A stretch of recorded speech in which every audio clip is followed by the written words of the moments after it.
Hello friend, आपका स्वागत है हमारे चैनल साइबर एजुकेशन में। फ्रेंड, आज के वीडियो में हम लोग बात करने वाले हैं बिहार आईटीआई परीक्षा 2021 के बारे में। फ्रेंड, जैसा कि आपको मालूम होगा कि 5 सितंबर 2021 को बिहार आईटीआई का एग्जाम होना है और इसी के रिगार्डिंग हम लोग बिहार आईटीआई से संबंधित पीपीआई प्रश्न देख रहे हैं। आज के इस वीडियो के माध्यम से हम लोग सामान्य विज्ञान यानी कि जनरल साइंस के 50 क्वेश्चन देखेंगे, जो कि आपके एग्जाम की दृष्टि से बहुत ही इंपॉर्टेंट है। सो इस वीडियो को शुरू से लेकर लास्ट तक देखें। साथ ही मैं बता दूं कि ये सामान्य विज्ञान का तीसरा वीडियो होगा। इससे पहले हम लोग 2 वीडियो देख चुके हैं, जो कि आपको वीआई प्रश्न है सामान्य विज्ञान के। अगर अभी तक आपने उस वीडियो को नहीं देखा है तो वीडियो के डिस्क्रिप्शन में या फिर प्ले लिस्ट में जाकर उस वीडियो को देख सकते हैं। चलिए हम लोग वीडियो को स्टार्ट करते हैं। सो फ्रेंड, यहाँ से देख सकते हैं मैंने इस क्वेश्चन के पीडीएफ को ओपन कर रखा है। तो चलिए हम लोग एक एक करके सारे क्वेश्चन को देखते हैं। इससे पहले मैं बता दूं कि अगर आप इस क्वेश्चन का पीडीएफ चाहते हैं तो सबसे पहले आपको टेलीग्राम ग्रुप को ज्वाइन कर लेना होगा, जिसका लिंक आपको वीडियो के डिस्क्रिप्शन बॉक्स में देखने को मिल जाएगा। बहुत सारे कैंडिडेट कमेंट करते हैं कि सर जो आप पीडीएफ सेंड करते हैं उसका आंसर भी सेंड कर दीजिए, यानी कि जो आंसर शीट है उसको भी सेंड कर दीजिए। तो देखिए, अगर पॉसिबल होता तो मैं ज़रूर सेंड कर पाता, लेकिन ये पॉसिबल नहीं है। मैं आपको जो क्वेश्चन लाता हूँ यहाँ पे अलग अलग चुन कर लाता हूँ और आप सभी कैंडिडेट के लिए ये क्वेश्चन बहुत ही इंपॉर्टेंट है। ऐसे ही क्वेश्चन आपके एग्जाम में पूछे जाएंगे। तो वीडियो को शुरू से लेकर लास्ट तक देखें और वीडियो खत्म होने के बाद कमेंट बॉक्स में आप अपना स्कोर जरूर शेयर करें कि आपने 50 क्वेश्चन में से कितने क्वेश्चन का राइट आंसर दिया है। ठीक है, चलिए हम लोग पहले क्वेश्चन की ओर बढ़ते हैं। पहला क्वेश्चन यहाँ पर देखिए मेंशन किया गया है, पृथ्वी से लेकर सूर्य तक की अनुमानित दूरी की लंबाई की यूनिट है। क्वेश्चन को फिर से मैं पढ़ता हूँ, पृथ्वी से लेकर सूर्य तक की अनुमानित दूरी की लंबाई की यूनिट क्या है। तो देखिए, अगर आप इस क्वेश्चन का राइट आंसर आपको नहीं मिलेगा और ऑप्शन के अनुसार आसानी से आप इसका राइट आंसर दे पाएंगे। कैसे दे पाएंगे, तो यहाँ पर देखिए मेंशन किया गया फर्स्ट ऑप्शन में लाइट ईयर। लाइट ईयर यानी कि प्रकाश वर्ष। प्रकाश वर्ष किसकी इकाई है, ये आपको दूरी की इकाई है, इसीलिए आपको फर्स्ट ऑप्शन नहीं होगा। यहाँ पर देखिए सी ऑप्शन मेंशन किया गया केल्विन। तो केल्विन भी आपका नहीं होगा, क्योंकि केल्विन आपको तापमान का एसआई है। ठीक है, इसलिए आपको यहाँ पे केल्विन भी नहीं होगा। ठीक है, और यहाँ पर डी में देखिए मेंशन किया गया जूल। जूल भी नहीं होगा, क्योंकि यहाँ पे कार्य और ऊर्जा का एसआई होता है आपको क्या, जूल। तो सिंपली आपको बी ऑप्शन बच जाता है, जो कि आपको राइट आंसर हो जाएगा। तो अगर आपको याद है तो आसानी से आप इसको क्लिक कर सकते हैं, लेकिन अगर आपको याद नहीं है तो ऑप्शन से आप इसको छाट भी सकते हैं। तो इसका राइट आंसर क्या होगा, इसका राइट आंसर आपको बी ऑप्शन हो जाएगा, एस्ट्रोनॉमिकल यूनिट। ठीक है, यानी कि यहाँ से बी ऑप्शन बिल्कुल राइट आंसर हो जाएंगे इस क्वेश्चन के। नेक्स्ट क्वेश्चन यहाँ पे देख सकते हैं मेंशन किया गया सुमिलित नहीं है, जो आपको बताना है, यानी कौन सा वो मात्रक है, कौन सा वो इकाई है जो कि आपको सम्मिलित नहीं है, उसको आपको बताना है। ठीक है, तो इसको आप आसानी से समझिए। फर्स्ट में मेंशन किया गया डेसिबल। डेसिबल ध्वनि की प्रबलता की इकाई है, तो ये बिल्कुल सही है। जो आपको डेसिबल है ये आपको ध्वनि की प्रबलता की इकाई है। नेक्स्ट यहाँ में देखिए मेंशन किया गया बी ऑप्शन में शक्ति की इकाई क्या है, अश्वशक्ति। तो ये भी बिल्कुल सही है। और बहुत सारे कैंडिडेट को लग सकता है कि सर शक्ति का एसआई मात्रक तो वाट होता है, बिल्कुल वाट होता है, शक्ति का एसआई मात्रक वाट होता है। लेकिन जब आपको ये इकाई या फिर आरी की इकाई जब पूछा जाए शक्ति की, तो ये आपको क्या होगा, अश्व शक्ति होगा। ठीक है, तो बिल्कुल आप इसको भी याद रखेंगे। नेक्स्ट यहाँ में देखें मेंशन किया गया समुद्री मील नौ संचालक में दूरी की इकाई, ये भी बिल्कुल सही है। और यहाँ पर देखिए डी ऑप्शन मेंशन किया है, अगर आपको 3 सही है तो चौथा गलत होगा ही होगा, क्योंकि इनमें से कोई यहाँ पर ऑप्शन नहीं दिया गया है। और यहाँ पर देखिए चौथा में मेंशन किया गया है डासबन, और यहाँ पर देखिए मेंशन किया है ऊष्मा की इकाई, जो कि पूरी तरह से गलत है। डासमन किसकी इकाई है, तो जो आपको डासमन है ये आपको ओजोन की इकाई है। ठीक है, इसलिए यहाँ से डी ऑप्शन जो कि बिल्कुल गलत है, और यही बताना है कि आपको गलत कौन सा है, इसलिए आपको डी ऑप्शन बिल्कुल राइट आंसर हो जाएंगे इस क्वेश्चन के। अगला क्वेश्चन हम लोग देखते हैं। नेक्स्ट यहाँ पर देख सकते हैं मेंशन किया गया शून्य परिणामी उत्पन्न करने के लिए समान परिमाण के आवश्यक सदिशों की न्यूनतम संख्या कितनी होती है, तो ये आपको 2 होती है। सदिश अदिश से आपको क्वेश्चन आते हैं, कौन सी राशि सदिश है, कौन सी राशि अदिश है, तो इसको आप अच्छी तरह से पढ़ लीजिएगा। मैंने इसके बारे में कॉन्सेप्ट भी बता रखा है, बहुत ईजी है, इसको आसानी से आप समझ सकते हैं। नेक्स्ट क्वेश्चन यहाँ पर देख सकते हैं मेंशन किया गया किसी निर्देशित दिशा में किसी वस्तु की गति को क्या कहा जाता है, गति, विस्थापन, वेग या फिर चाल। तो किसी निर्देशित दिशा में किसी वस्तु की गति को हम लोग वेग कहते हैं। ठीक है, यानी कि यहाँ से सी ऑप्शन बिल्कुल राइट आंसर हो जाएंगे इस क्वेश्चन के। अगला क्वेश्चन हम लोग देखते हैं, और यहाँ पे देखिए मेंशन किया गया एक समान वेग से चलती किसी वस्तु का त्वरण होगा, आपको बताना है कि एक समान वेग से चलती किसी वस्तु का त्वरण क्या होगा, असमान, धनात्मक, ऋणात्मक या फिर शून्य। तो एक समान चलती किसी वस्तु का वेग का त्वरण जो होगा ये आपको शून्य हो जाएगा, ठीक है। यानी कि यहाँ से डी ऑप्शन बिल्कुल राइट आंसर हो जाएंगे इस क्वेश्चन के। अब बहुत सारे कैंडिडेट को यहाँ पे कंफ्यूजन हो सकता है या फिर कॉन्सेप्ट क्लियर नहीं होगा, दिक्कत होगा। तो दिक्कत आपको नहीं होनी चाहिए। देखिए, जो आपको त्वरण है आप इसको आम भाषा में समझ सकते हैं एक्सेलरेशन, यानी कि जो आप मोटरसाइकिल चलाते हैं, जो आप एक्सेलेटर देते हैं, वही आपको त्वरण है। जैसे आपको बढ़ता है, जब एक समान से चलेगा तो उसका जो त्वरण होगा वो शून्य हो जाएगा, ठीक है। तो बिल्कुल आसानी से आप इसको समझ सकते हैं। नेक्स्ट क्वेश्चन को बढ़ते हैं। नेक्स्ट यहाँ पे देखिए मेंशन किया गया क्वेश्चन बहुत ही इंपॉर्टेंट क्वेश्चन है। एक साइकिल स्थिर त्वरण से चलायमान पीछे की पहिए पर घर्षण बल है शून्य, अग्र दिशा में, पश्चिम दिशा में या फिर ये सब। तो देखिए, जब भी आपको घर्षण बल लगता है ये आपको विपरीत दिशा में लगता है, यानी कि आपको विपरीत दिशा यानी कि पश्चिम दिशा में लगेगा, ठीक है। यानी कि यहाँ से सी ऑप्शन बिल्कुल राइट आंसर हो जाएंगे इस क्वेश्चन के। जब भी आपको घर्षण बल की बात की जाए तो ये आपको विपरीत दिशा में लगता है, जो कि यहाँ पे देखिए मेंशन किया गया पश्चिम दिशा यानी कि विपरीत दिशा, यानी कि यहाँ से सी ऑप्शन बिल्कुल राइट आंसर हो जाएंगे इस क्वेश्चन के। नेक्स्ट क्वेश्चन की ओर लोग बढ़ते हैं।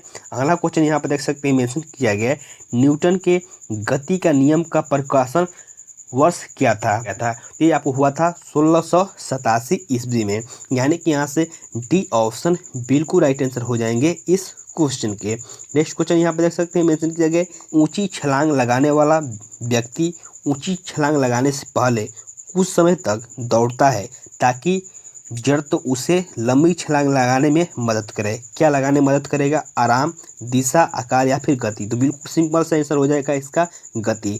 जो कोई भी व्यक्ति आपको ऊंची कूद लगाने से पहले या फिर लंबा छलांग लगाने से पहले दौड़ता है ताकि उसका जो गति है वो आपको बढ़ जाए, इसीलिए आपको यहाँ पे क्या हो जाएगा, डी ऑप्शन बिल्कुल राइट आंसर हो जाएंगे इस क्वेश्चन के। नेक्स्ट क्वेश्चन यहाँ पे देख सकते हैं मेंशन किया गया है, संवेग बराबर होता है। आपको बताना है कि संवेग बराबर क्या होता है। देखिए, ऑप्शन देखकर बहुत सारे कैंडिडेट यहाँ पर कंफ्यूज हो जाएंगे और बहुत सारे कैंडिडेट यहाँ पे इसका गलत आंसर दे देंगे। मैं आपको बताना हूँ कि सिंपली आपको क्या पकड़ना है। तो संवेग यानी कि पी बराबर क्या होता है, पी बराबर होता है आपको एम भी।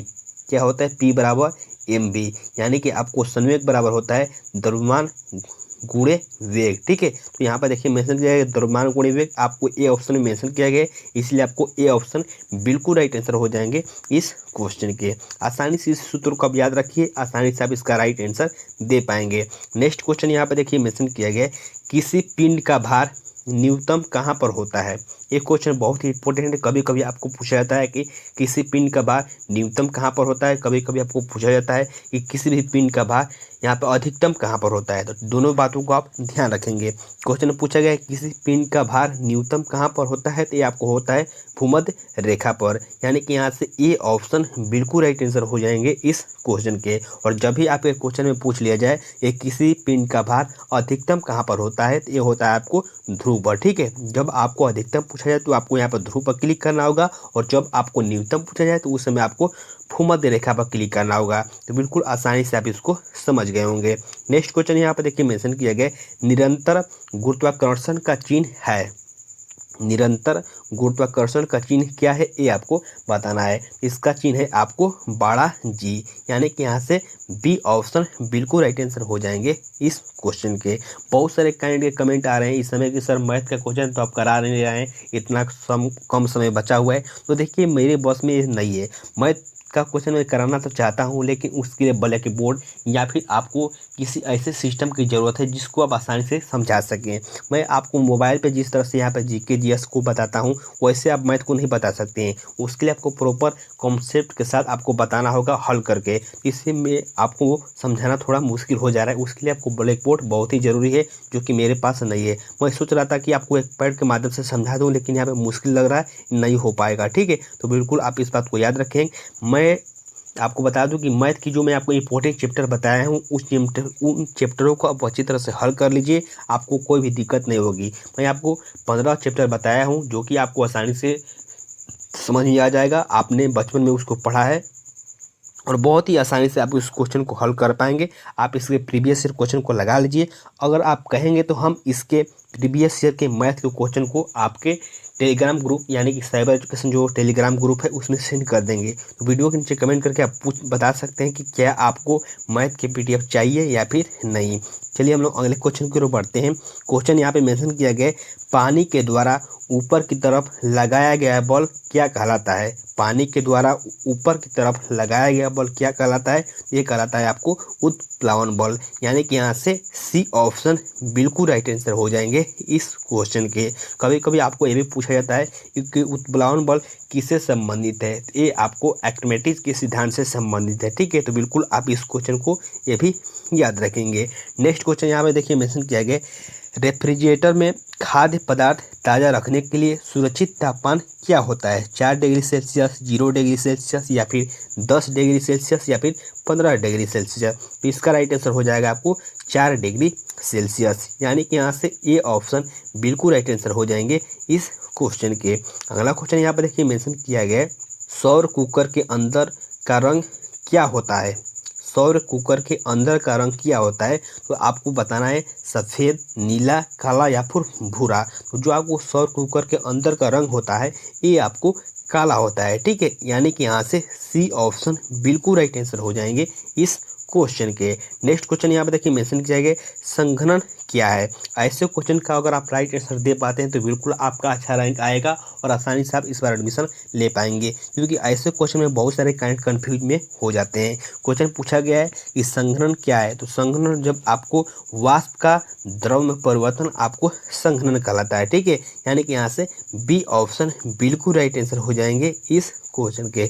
जब भी आपको पूछा जाए कि संघनन क्या है, तो जो आपका वाष्प का द्रव में जो परिवर्तन होता है इसे हम लोग संघनन के नाम से जानते हैं। तो बिल्कुल आप इस क्वेश्चन से याद रखेंगे।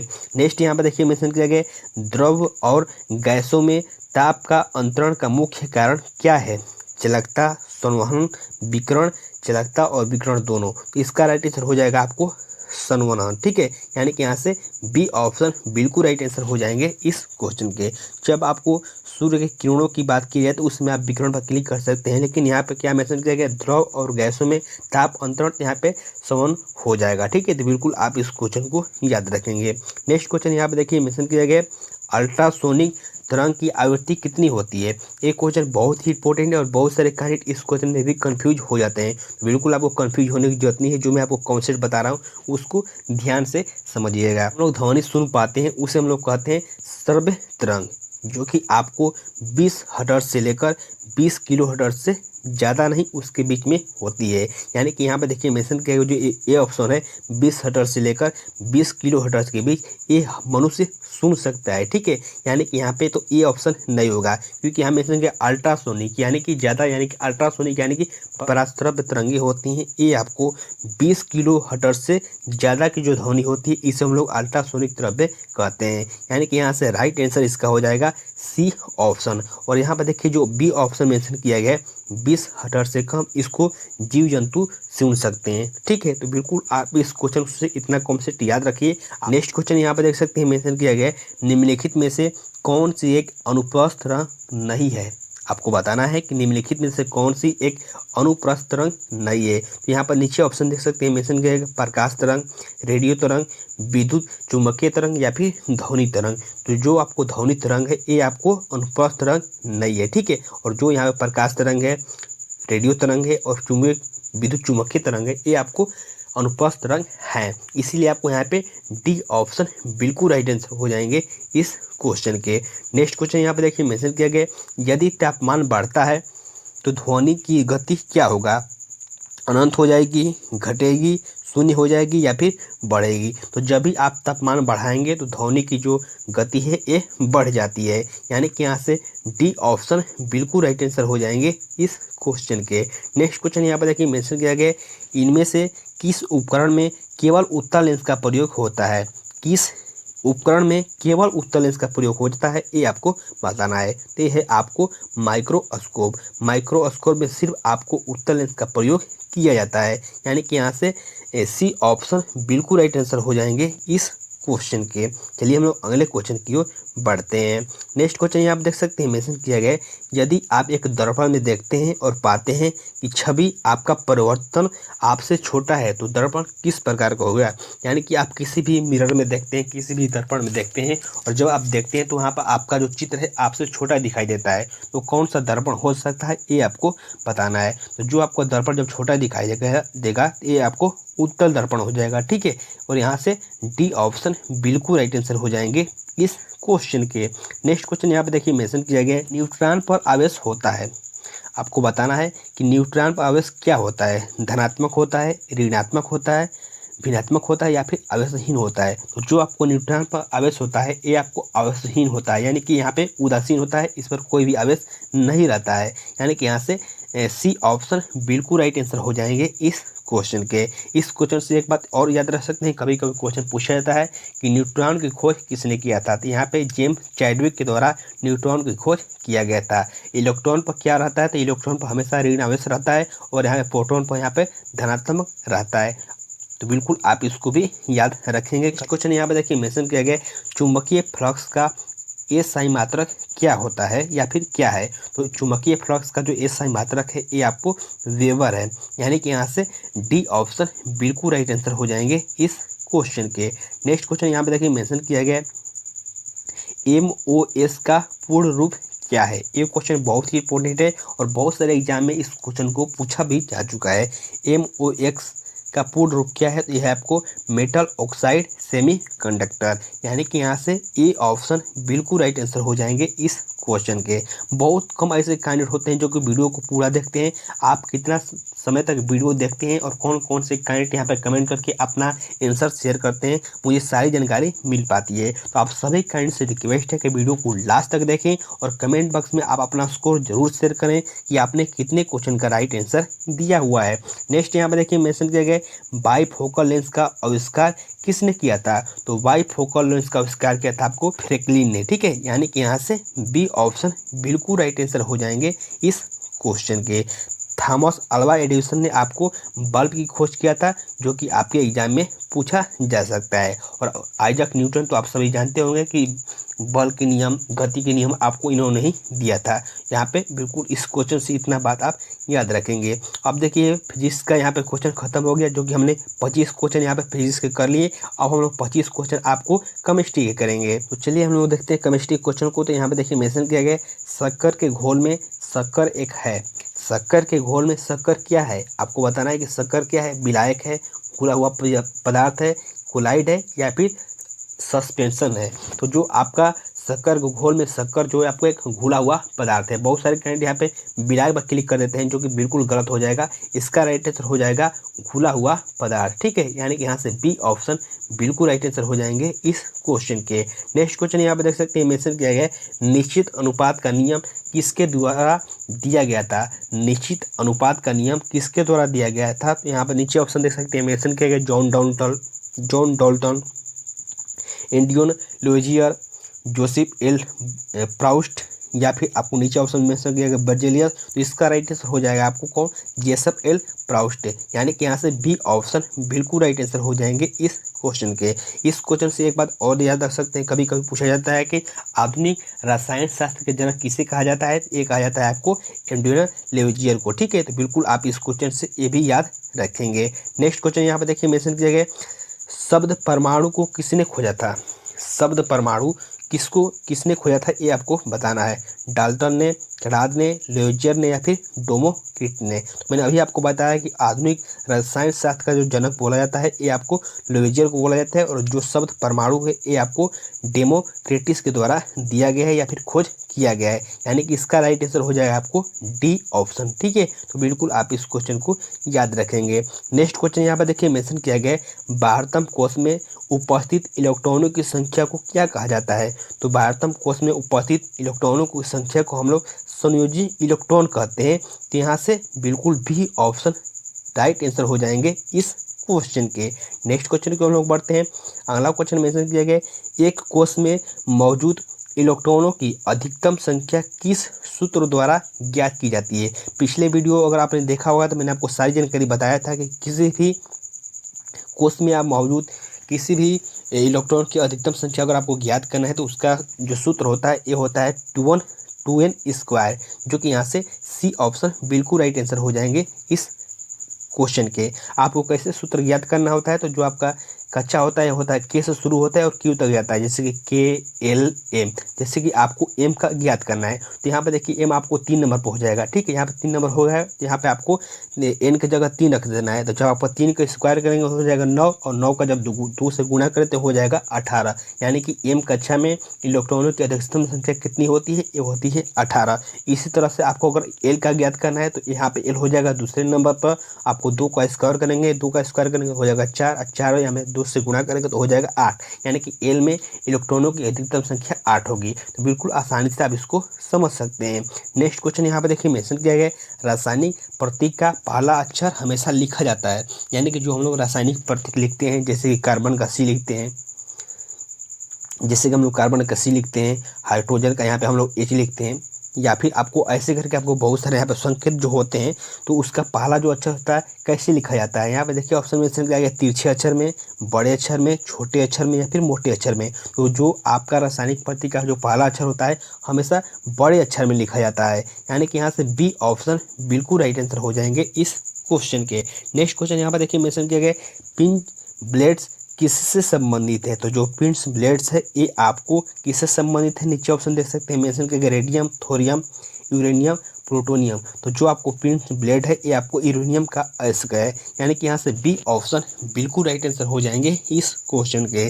रेडियम की बात करें तो रेडियम की खोज किसने की थी, मैडम क्यूरी ने की थी, और इन्हें 1903 ईस्वी में इसीलिए इनको नोबेल पुरस्कार दिया गया था, जो कि बहुत ही इंपॉर्टेंट है। बहुत सारे एग्जाम में पूछे जाते हैं डायरेक्ट क्वेश्चन कि मदर टेरेसा को नोबेल पुरस्कार कब दिया गया था। नेक्स्ट यहाँ पर देखिए मेंशन किया गया रेडियो सक्रियता का आविष्कार किसने किया था। तो रेडियो सक्रियता का जो आविष्कार किया था ये आपको हेनरी बेकलर ने किया था, ठीक है। यानी कि यहाँ से सी ऑप्शन बिल्कुल राइट आंसर हो जाएंगे इस क्वेश्चन के। चलिए हम लोग अगले क्वेश्चन की ओर बढ़ते हैं। नेक्स्ट यहाँ पर देखिए मेंशन किया गया आधुनिक आवर्त सारणी में वर्ग ए के तत्वों को क्या कहा जाता है। इस क्वेश्चन का राइट आंसर आपको देना चाहिए। मैंने आपको पिछले वीडियो में बताया था कि जो आपको वर्ग 1 के तत्व हैं इससे हम लोग क्षारीय धातु कहते हैं। यहाँ से सी ऑप्शन बिल्कुल राइट आंसर हो जाएंगे इस क्वेश्चन के। लेकिन यहाँ पे जो ऑप्शन दिए गए इसको हम लोग समझ लेते हैं। देखिए फर्स्ट ए के तत्व को हम लोग क्षारीय धातु कहते हैं, और जो सेकेंड ए के तत्व है इसे हम लोग क्षारीय मृदा धातु कहते हैं। हाइड्रोजन समूह वाले तत्व को किससे कहते हैं, यहाँ पर हम लोग 17वां जो समूह है इसे हम लोग हाइड्रोजन वर्ग के नाम से जानते हैं। तो बिल्कुल आप इस क्वेश्चन से इतना बात याद रखेंगे। नेक्स्ट क्वेश्चन यहाँ पर देखिए मेंशन किए गए परमाणु क्रमांक 10, 18, 36, 54 वाले तत्व हैं। परमाणु क्रमांक 10, 18, 36 वाले तत्व क्या होंगे, दुर्लभ मृदा धातु, अक्रिय गैस, हाइड्रोजन या फिर हल्की धातुएं। तो देखिए अगर आप इसमें से किसी एक का भी अगर आप तत्व का पोजीशन याद किए होंगे तो आसानी से इसका हल दे पाएंगे। जैसे कि यहाँ पे देखिए मेंशन किया है 18 या फिर 10 होता है नियोन और 18 होता है क्या, आर्गन। तो जो आपको आर्गन और नियोन है ये आपको अक्रिय गैसें हैं, इसलिए यहाँ से बी ऑप्शन बिल्कुल राइट आंसर हो जाएंगे इस क्वेश्चन के। इतने तत्वों में से आपको सिर्फ अगर एक या फिर 2 भी याद है तो आसानी से इसको आप पकड़ सकते हैं। नेक्स्ट क्वेश्चन यहाँ पे देखिए मेंशन किए गए इनमें से कौन सी गैस अजनबी गैस कहलाती है, जिनोन, नियोन, क्रिप्टोन या फिर आर्गन। तो जो आपको अजनबी गैस के नाम से जानी जाती है ये है आपको जिनोन, जिसका संकेत क्या होता है, इसका संकेत होता है आपको Xe। तो बिल्कुल आप इसको भी याद रखेंगे। नेक्स्ट क्वेश्चन यहाँ पे देखिए मेंशन किया गया सल्फर की परमाणुकता है, सल्फर की परमाणुकता क्या है। तो यहाँ पे देखिए परमाणुकता का मतलब क्या होता है, जैसे कि हम लोग लिखते हैं Cl2, जैसे कि आप देखते होंगे Cl2 यहाँ पे लिखा जाता है, H2 लिखा जाता है। उसी तरह जब आपको सल्फर लिखा जाता है तो ये सल्फर आपको S8 होता है, ठीक है। इसीलिए आपको यहाँ पे इसका जो राइट आंसर हो जाएगा बहु परमाणुक हो जाएगा, ठीक है। तो यहाँ से ये ऑप्शन बिल्कुल राइट आंसर हो जाएंगे इस क्वेश्चन के। और यहाँ पे Cl होता है यानी क्लोरीन होता है, यहाँ पे इसका राइट आंसर आपको द्विपरमाणुक हो जाता है। तो बिल्कुल आप इसको आसानी से समझ सकते हैं। नेक्स्ट क्वेश्चन यहाँ पे देखिए मेंशन किया गया धोवन सोडा के लिए एक अणु के पानी में कितने अणु उपस्थित होते हैं। धोवन सोडा के लिए एक अणु में पानी के कितने अणु उपस्थित होते हैं। तो जो आपको धोवन सोडा का सूत्र होता है ये होता है क्या, मैं आपको सबसे पहले सूत्र लिख कर दिखाता हूँ ताकि आप इसको आसानी से समझ जाएंगे। आपको सूत्र याद नहीं होगा ये कोई बड़ी बात नहीं है। इसका राइट आंसर क्या होगा, देखिए धोवन सोडा का सूत्र होता है ये होता है Na2 CO3 into 10H2O।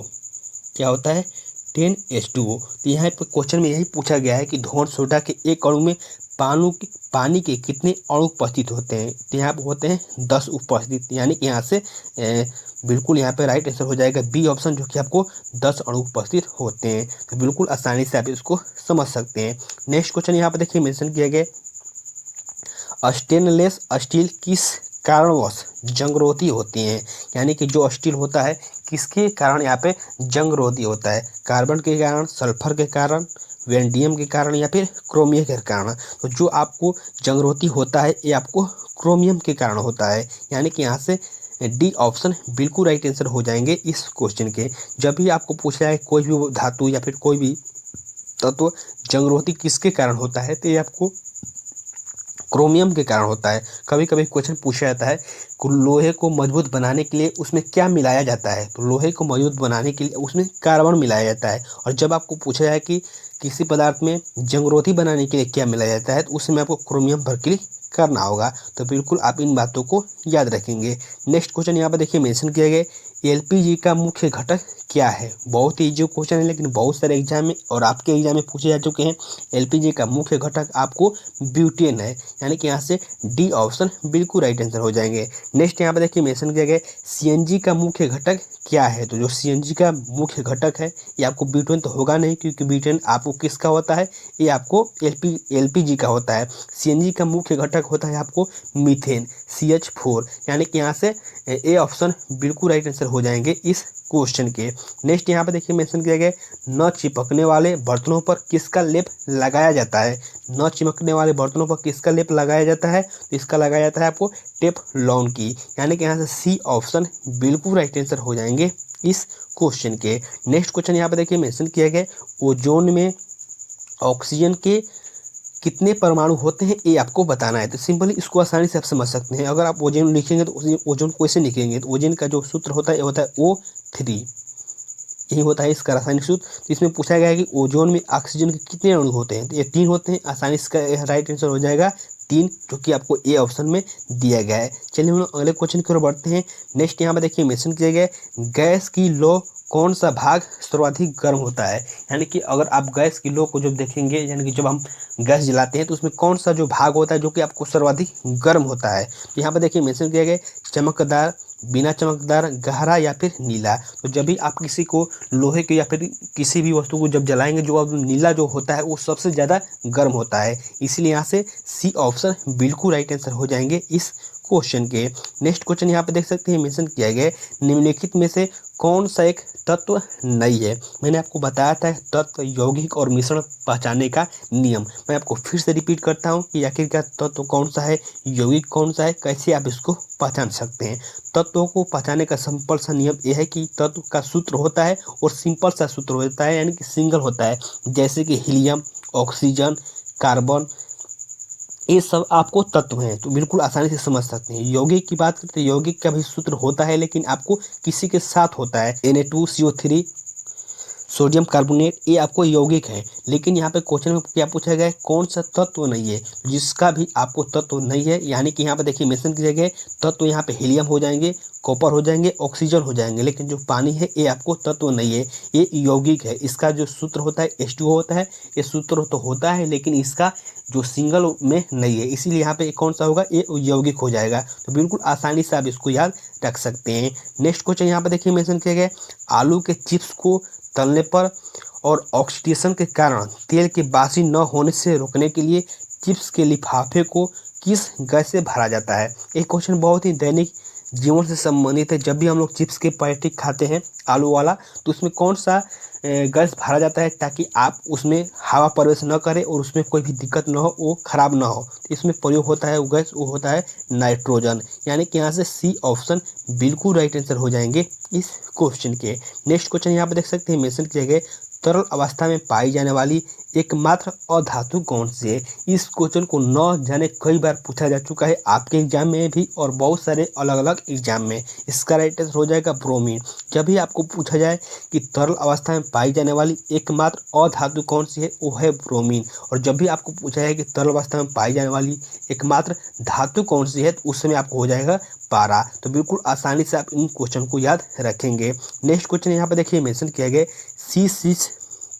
C6H6 क्या है? C6H6 क्या है? तो ये अब बेंजीन है। बेंजीन का ये सूत्र होता है C6H6। ठीक है, यहाँ से सी ऑप्शन बिल्कुल राइट आंसर हो जाएंगे इस क्वेश्चन के। नेक्स्ट क्वेश्चन यहाँ पर देखिए मेंशन किया गया चींटी के डंक में कौन सा अम्ल पाया जाता है? तो आपको अम्ल से संबंधित 1 से 2 क्वेश्चन जरूर देखने को मिल जाएंगे आपके एग्जाम में। तो जो भी आपको अम्ल से संबंधित इंपॉर्टेंट क्वेश्चन है उनको हल कर लीजिएगा। चींटी के डंक में कौन सा अम्ल होता है? तो आपको होता है फॉर्मिलिक अम्ल। तो बिल्कुल आप इसका राइट आंसर समझ गए होंगे। नेक्स्ट यहाँ पे देखिए मैसेज किया गया बायोगैस को किस अन्य नाम से भी जाना जाता है? तो बायोगैस को और यहाँ पे गोबर गैस के नाम से भी जाना जाता है। यानी कि यहाँ से सी ऑप्शन बिल्कुल राइट आंसर हो जाएंगे इस क्वेश्चन के। तो फ्रेंड यहाँ से देख सकते हैं हमने आज की इस वीडियो के माध्यम से टोटल 50 क्वेश्चन देख लिए हैं। और अगर आपने इस वीडियो को यहाँ तक देखा है तो वीडियो के नीचे कमेंट करके आप बताएं कि आपने 50 क्वेश्चन में से कितने क्वेश्चन का राइट आंसर दिया हुआ है और आपको यहाँ पे वीडियो कैसा लगा है। वीडियो के नीचे कमेंट करके ये भी बताएं। साथ ही इस वीडियो को दोस्तों के साथ ज़्यादा से ज़्यादा शेयर करें ताकि सभी कैंडिडेट के पास इस वीडियो के माध्यम से सही जानकारी मिल पाए। तब तक के लिए बाय फ्रेंड, जय हिंद।